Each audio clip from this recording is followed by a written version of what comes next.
প্ৰথম পাঁচটা পৰ্যবেক্ষণ দিয়া আছিল নহয় জানো পাঁচটা পৰ্যবেক্ষণ যদি হয় ধৰিলো এনেকে x1 + x2 + x3 + x4 + x5 পাঁচটা পৰ্যবেক্ষণ আছিলে মাধ্য দিয়া আছে অৰ্থাৎ ইয়াক 5 হৰণ কৰিলো 5 হৰণ কৰিলে কিমান পাম আমি 15 পাম এখিলে বুজি পাইছা পাঁচটা পৰ্যবেক্ষণৰ মান আমি যোগ কৰিম যোগ কৰি 5 হৰণ কৰি দিম দিলে আমি কিমান পাম 15 পাম হেতু মান আমাক দিয়া আছে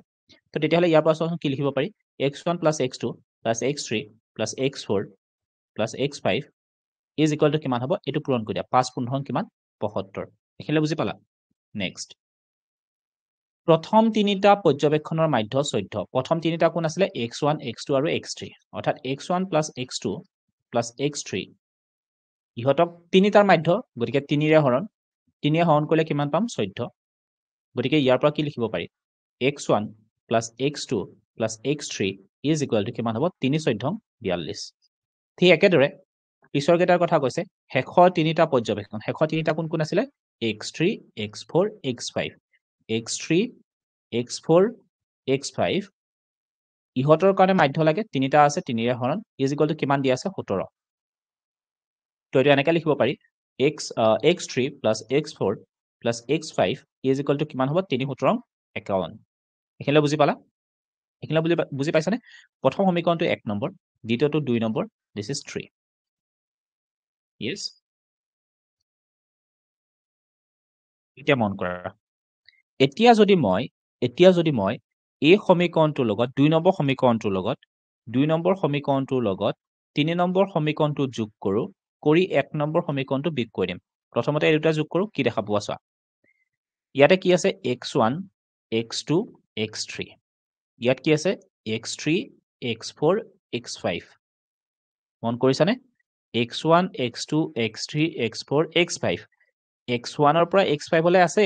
তাৰ উপৰি আৰু এটা x3 কি হৈছে বেছি হৈ আছে বুজি পালা ইয়াতে চোৱা ইয়াতে x1 ৰ পৰা কিমান লৈ আছে x5 লৈ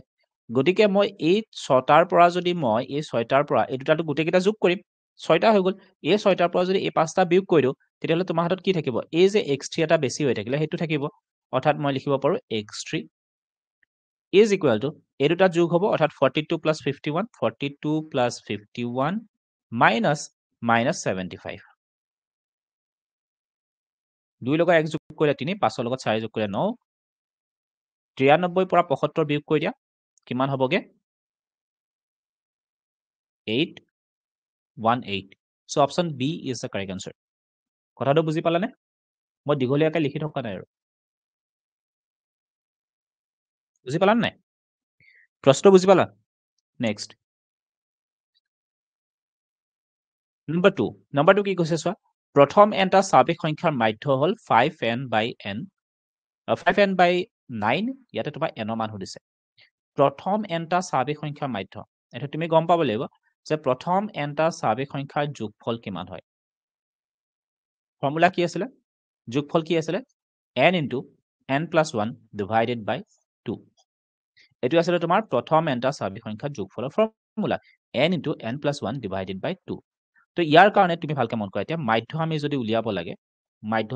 লাগে তেতিয়া হলে যোগফলটো ওপৰত লিখিম অৰ্থাৎ n * n + 1 divided by 2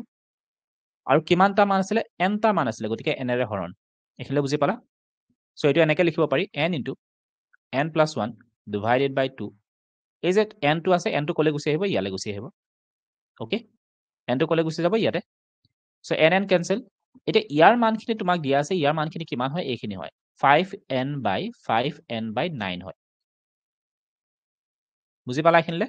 next তোমাৰ চোৱা 9 ৰে পূৰণ কৰা 9 ৰে কিমান হ'ব 9 9 * n 9n 9 * 1 9 5 দুগুণ কিমান হ'ব 10 10n এখিনলে বুজি পালা নেক্সট 9n টো হিফালে লৈ যোৱা 10n - 9n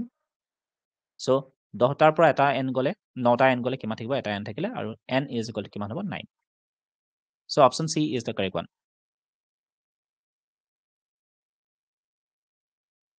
next question number 3 কি কৈছে যদি কোনো তথ্যৰাজিৰ প্ৰতিটো পৰ্যবেক্ষণৰ মান 3 বৃদ্ধি কৰা হয় তেন্তে তথ্যৰাজিৰ মাধ্য কিমান হ'ব বুলি তোমাক সুধিছে এটো ক'ব পাৰিবা নেকি কোৱা ওকে সো যেতিয়া আমি কোনো তথ্যৰাজিৰ প্ৰতিটো পৰ্যবেক্ষণৰ মান 3 কে বৃদ্ধি কৰিম তেতিয়া কি হ'ব তথ্যৰাজিৰ মাধ্যও তেনেকৈ বৃদ্ধি হ'ব সৰু উদাহৰণ এটা তোমালোকক দেখুৱাওঁ ধৰা হ'ল আমাৰ হাতত পৰ্যবেক্ষণ কেইটা আছে x1 x2 আৰু x3 বুজি পাইছা এতিয়া ইহঁতৰ মাধ্য কিমান হ'ব x1 plus x2 plus x3 divided by 3 is equal to কিমান হ'ল ধৰা হ'ল x bar বুজি পাইছানে নেক্সট এতিয়া মোৰ যদি এই গোটেই কেইটাৰ মান 3 কে বৃদ্ধি কৰিব লাগে তেতিয়াহ'লে এনেকুৱা হ'ব জানো x1 plus 3 নেক্সট আকৌ কি আহিব x2 plus 3 then x3 plus 3 divided by কি হৈ যাব 3 এনে ধৰণৰ হ'ব এতিয়া এইখিনি মন কৰাচোন কি হ'বগে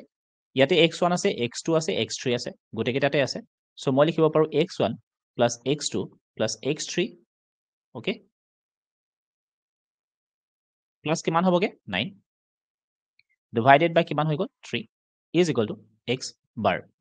বা এনেকৈ নিলিখি কিনে আমি সেপাৰেটলি এনেকৈ কথাটো ক'ব পাৰো এতিয়া চাবাচোন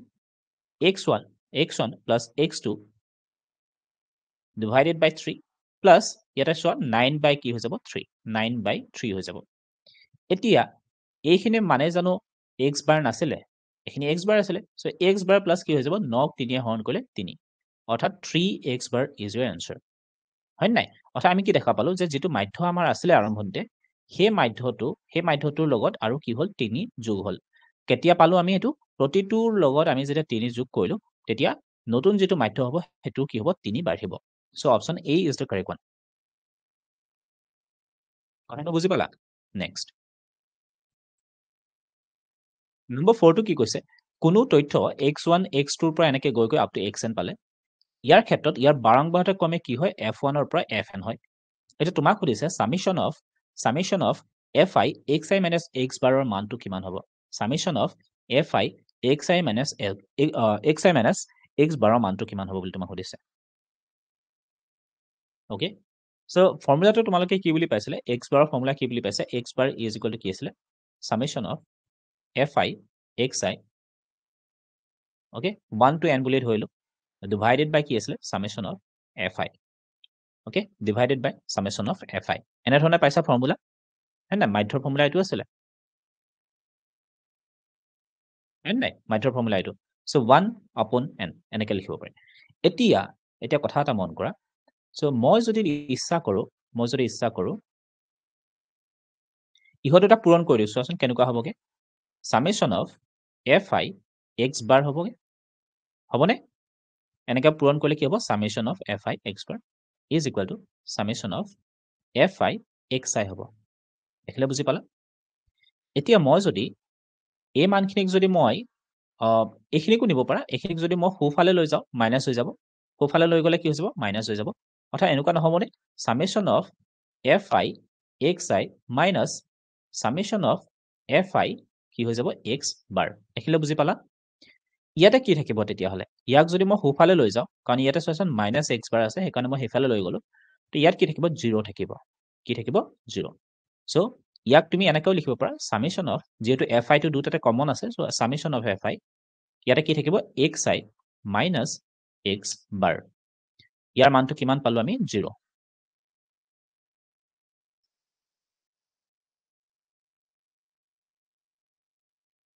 ওকে নম্বৰ 5 ত কি কৈছে 80 জন ছাত্ৰই কোনো এটা পৰীক্ষাত পোৱা নম্বৰ এনে ধৰণৰ কিমানজন ছাত্ৰ দিয়া আছে 80 জন ছাত্ৰ তথ্যৰাজি তোমাক বহুলক সুধিছে তথ্যৰাজিৰ বহুলক সুধিছে বহুলক শ্ৰেণী কোনটো হ'ব তথ্যৰাজিৰ বহুলক শ্ৰেণী কোনটো হ'ব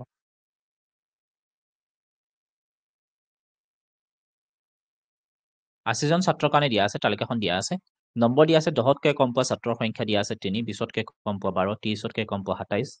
সো এনেকৈ দিয়া আছে ইয়াৰ পিছত তোমাক সুধিছে যে ইয়াৰ ভিতৰত বহুলক শ্ৰেণী কোনটো হ'ব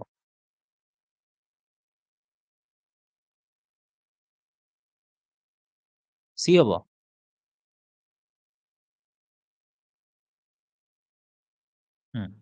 ওকে সো ইয়াতে তুমি কৰিব লাগিব কি যে যিখিনি মান আমাক দিয়া আছে এইখিনি কি হয় CF দিয়া আছে হয়নে এইখিনি কিহৰ মান দিয়া আছে CF অৰ্থাৎ কমিউলেটিভ ফ্ৰিকুৱেন্সি মান আমাক দিয়া আছে সঞ্চয় বা অংকটা তো প্ৰথম কামটো হ'ল যে 10তকৈ কম পাই ইয়াক আমি শ্ৰেণী অন্তৰালৰ কনভাৰ্ট কৰিব পাৰো 0 to 10 লিখিব পাৰো 10 to 20 লিখিব পাৰো এনেকৈ তো প্ৰথমটো হৈ গ'ল 3 এটো একে থাকিলে এতিয়া 3ৰ লগত কিবা এটা যোগ হৈ কিনে 12 হৈছে কিমান 9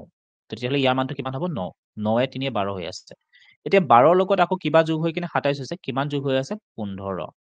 তো 15 লগত 12 যোগ হৈ কিনে কিমান হৈ আছে 27 নেক্সট 27ৰ লগত কি যোগ হৈ কিনে 57 হৈছে 20 ওকে 30 হ'ব 30 যোগ হৈ কিনে কি হৈছে 57 হৈছে এনেকুৱা হ'বগে তাৰপিছত 30ৰ লগত কিমান ইয়াত 57ৰ লগত কিমান যোগ হৈ কিনে 75 হৈ আছে 20 বাঢ়িছে ওকে ইয়াতে 20 হ'ব 75ৰ লগত কিমান বাঢ়ি কিনে 80 হৈছে 5 এটা শ্ৰেণী অন্তৰাল কেইটা যদি আমি লিখি দিওঁ 20ৰ পৰা 30 30ৰ পৰা 40 40ৰ পৰা 50 50ৰ পৰা কি হ'ব 60 তো তেতিয়া আমি মন কৰোঁ ইয়াতে আটাইতকৈ ডাঙৰ মান যেহেতু বহুলক হয় আটাইতকৈ ডাঙৰ মানটো আমি চাব লাগে তো আটাইতকৈ ডাঙৰ মানটো ক'ত আছে এই শ্ৰেণী অন্তৰালটোৰ ভিতৰত আছে অৰ্থাৎ 30 to 40 ভিতৰত সো বহুলক শ্ৰেণী আমাৰ কি হ'ব 30 to 40 option C is the correct one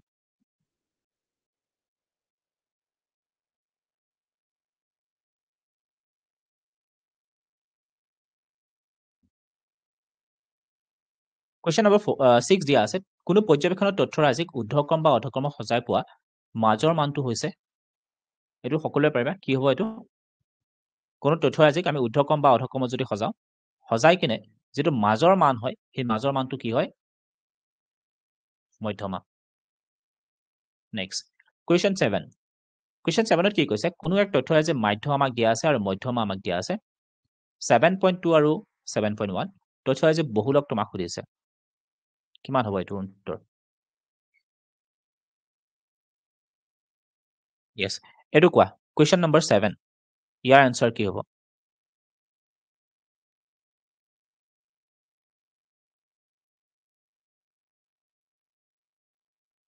formula কি আছিলে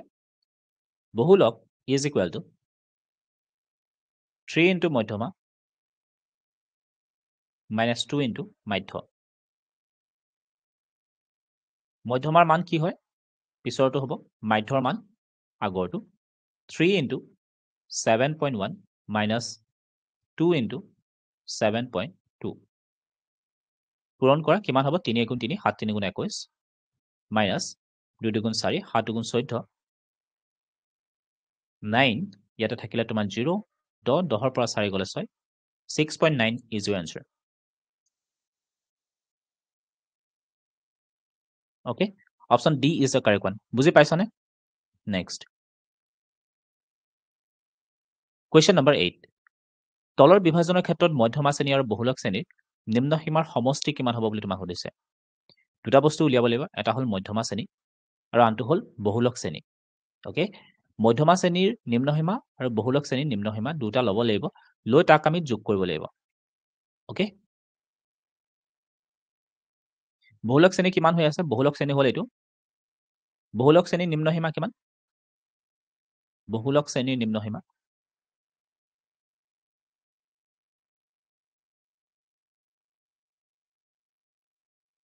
15 ন 15 আৰু মধ্যমা শ্ৰেণীটো আমি কেনেকৈ গম পাম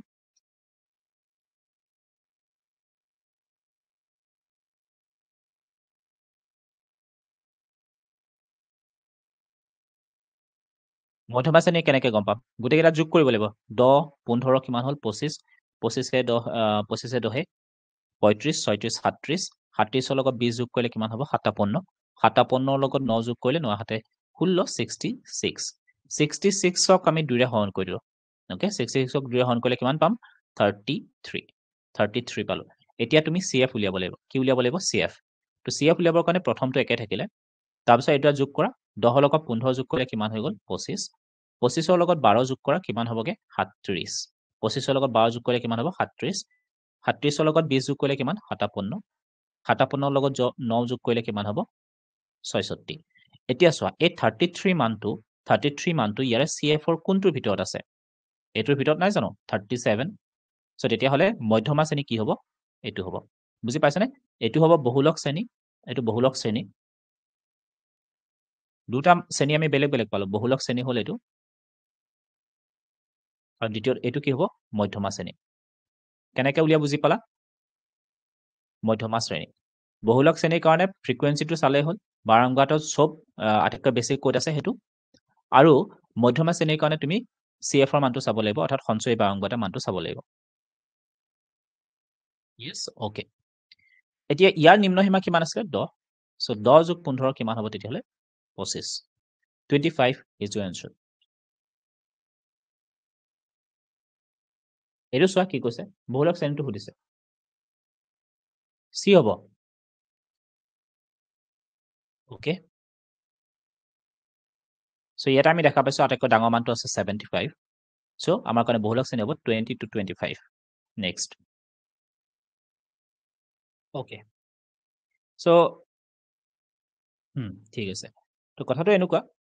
প্ৰথম কথা হ'ল বহুলক শ্ৰেণীটো উচ্চ সীমা গম পাবৰ কাৰণে আমি বহুলক শ্ৰেণীটোৰ মানটো আটাইতকৈ বেছি মান ক'ত আছে সেইটো চাই লওঁ আটাইতকৈ বেছি মান ক'ত আছে 51 কিন্তু কথাটো হ'ল কি ইয়াতে আমি শ্ৰেণী অন্তৰালকেইটা বনাই ল'ব লাগিব আৰু ইয়াতে আমি যিটো লিমিট আছিলে সেইটো গম পাব লাগিব চ' প্ৰথমটো কি আছে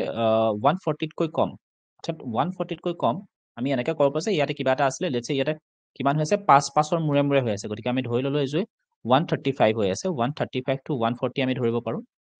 তাৰপিছতো হ'ব 140 to 145 এনেকুৱাকৈ লিখিব পাৰি 140 to 145 145 to 150 দেন তোমাৰ 150 to 155 155 to কিমান হ'ব 160 আৰু 160 to কিমান হ'বগে 165 এইখিনি আমাক সঞ্চয় বাৰম্বাৰ এটা মান দিয়া আছে তো আমাৰ কথাটো হ'ল বাৰম্বাৰ এটা লিখিব লাগিব f f ৰ মানটো কি হ'ব এইটো 4 4 লগত কিমান যোগ হৈ কিনে 11 হৈছে 7 ওকে নেক্সট এইটো মাইনাছ কৰি দিয়া 29 ৰ পৰা 11 মাইনাছ কৰিলে কিমান হ'ব 9 ৰ পৰা 1 গ'লে 8 2 ৰ পৰা 1 গ'লে 1 18 40 ৰ পৰা 29 টো বিয়োগ কৰিলে 11 হৈ যাব 46 ৰ পৰা 40 মাইনাছ কৰিলে কিমান 6 51 ৰ পৰা 46 মাইনাছ কৰিলে কিমান হ'বগে 5 এইখিলে বুজি পালা এতিয়া চোৱা এতিয়া তুমি চোৱা ইয়াতে সবচে ডাঙৰ মান ক'ত আছে এতিয়া সবচে ডাঙৰ মান ক'ত আছে হুমাই 145 to 150 145 to কি হয় 150 সো এই শ্ৰেণী অন্তৰালটো আটাইতকৈ ডাঙৰ সীমা বা উচ্চ সীমাটো কিমান হয় 150 so option A will be the correct answer কথাটো বুজি পালানে নিকো ভুলটো বুজি পালা কি চালে আনসাৰটো ওলাব গম পালা নাই তুমি সঞ্চয় বা অংকটা চাই আনসাৰ কৰিব নোৱাৰা সঞ্চয় বা অংকটো অবিয়াসলি ডাঙৰটোতে থাকিব ন শেষৰটোতে সঞ্চয় বা বাৰটাটো সবচে ডাঙৰ হ'বগে সঞ্চয় বা অংকটা মান শেষৰ শ্ৰেণীটোত সবচে ডাঙৰ হ'বগে